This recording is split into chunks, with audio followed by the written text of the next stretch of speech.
Aujourd'hui, vous êtes élu, confirmé par la Cour constitutionnelle. Quelles sont d'abord vos impressions après avoir entendu votre nom être confirmé par la Cour constitutionnelle? Bon, je voudrais dire ici sincèrement, la Cour constitutionnelle a dû les droits. Vous savez que tout le monde a décrié la manière dont les élections législatives et provinciales, nationales, législatives nationales et provinciales ont été organisées. Il appartenait à la Cour, qui est la plus haute juridiction de la justice, de pouvoir corriger les infractions, les frustrations et les injustices qui ont été dénoncées.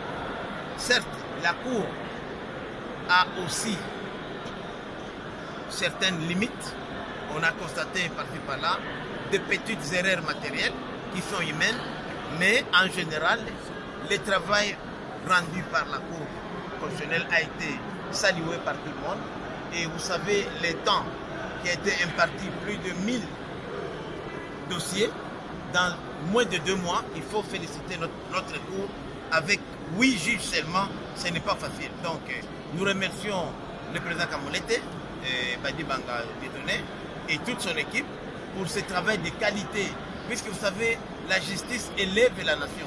Et je demande encore au président Kamoleta, qui est aussi un pasteur, qui est un humain de bonne foi, que les petites erreurs qu'on a constatées, évidemment, dans la précipitation, en rendant les arrêts, avec la pression du travail, qu'on puisse aussi régulariser ces petites erreurs matérielles pour que tout le monde se retrouve autour des arrêts qui ont été rendus par la Cour.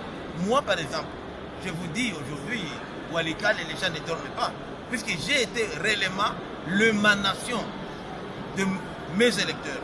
Les électeurs n'arrivaient pas à comprendre comment la personne la plus élue de la circonscription se retrouve en dehors de l'hémicycle. Et j'ai dit que, contrairement à d'autres collègues avec qui nous sommes ici, nous venons ici pour passer les 5 ans de mandat ici. Nous ne venons pas ici pour utiliser l'Assemblée nationale comme un tremplin, pour être ministre, être mandataire. Non. Nous avons fait des promesses de campagne et notre mission est de pouvoir satisfaire aux desiderata de ceux-là qui nous ont fait confiance. Surtout nous, comme moi, j'ai été coordonnateur de la campagne du chef de l'État. Je dois m'assurer que tout ce que nous avons promis avec le chef de l'État dans sa campagne seront réellement exécutés dans les 5 ans à venir. Vous êtes cadre de l'AFDCA, on a vu l'AFDCA voir ses députés, ses 9 députés être amputés au niveau de la Cour. Quelle est votre réaction? On a vu l'AFDCA promettre une conférence de presse qui n'a pas été réalisée à la fin. Vous voulez quitter l'Union sacrée? Vous voulez brûler la Cour ou vous voulez quoi? Bon, d'abord je dois corriger que je suis membre de la conférence des présidents de l'AFDC allié, mais aujourd'hui je suis initiateur d'un regroupement Action pour l'unité nationale qui a quelques députés ici à l'Assemblée nationale. Donc l'AFDC allié fait un regroupement politique partenaire. J'ai compati avec, mais je demande à l'AFDC allié, qui est dirigé par un homme d'État important de ce pays, à l'occurrence l'autorité morale, le professeur Bahati Modeste Lukwebo, de ne pas aller dans la rue. Le législateur a prévu des mécanismes même pour corriger les erreurs matérielles. Nous avons la jurisprudence de 2018 à la Cour constitutionnelle, donc je ne voudrais pas que ça soit une occasion pour faire des insultes ou remettre en cause la crédibilité de notre propre Cour.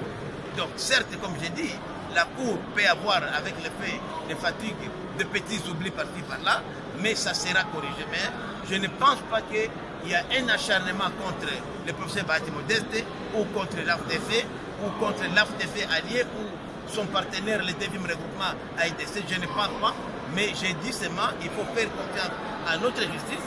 Et s'il y a des erreurs matérielles, je suis sûr que la Cour constitutionnelle va les corriger.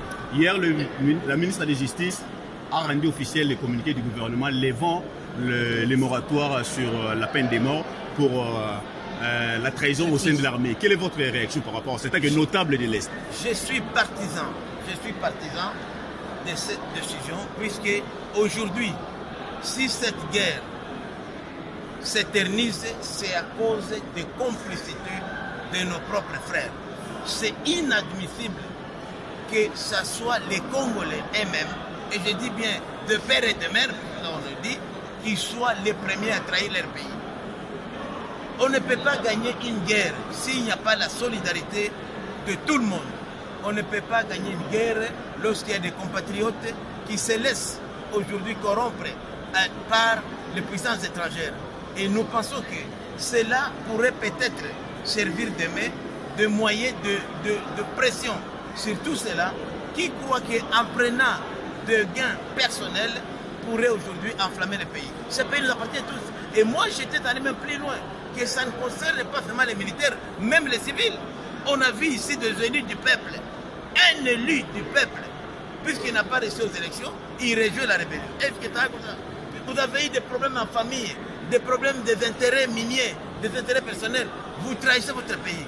Nous pensons que, et moi je dis même plus loin, que cela ne soit pas banni publiquement, puisque c'est la période ici, c'est une période spéciale, mais aussi qu'on puisse saisir leurs biens pour qu'ils ne puissent pas se servir de ces biens-là pour nuire la République. Ça ne sera pas un moyen pour régler des comptes politiques, puisque j'ai vu les gens de l'UNC contester, ils disent que non, avec cette justice malade, on risque de rendre des comptes, de régler des comptes avec des adversaires politiques. Je ne pense pas, puisque lorsqu'on est impliqué dans ces activités de subversion, on a des preuves.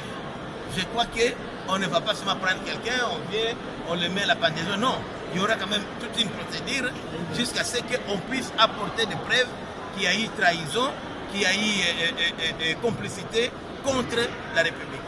Merci beaucoup, honorable Willy Mushiki. Un fructueux mandat à vous. Merci beaucoup, vous pouvez compter sur nous. Nous sommes une nouvelle génération, même si mon âge est avancé aujourd'hui, mais notre vision au Parlement, c'est une vision nouvelle. Et comme je suis un représentant, je ne suis pas seulement député national et de Walikale, le mandat de député est un mandat national. Donc nous allons examiner ici toutes les questions nationales qui rongent notre pays. Et vous pouvez compter sur nous. Vous aurez de très bons députés. Ça sera la meilleure législature que notre pays n'a jamais connue depuis l'accession du Congo à l'indépendance. Merci. Walikale vous dit félicitations.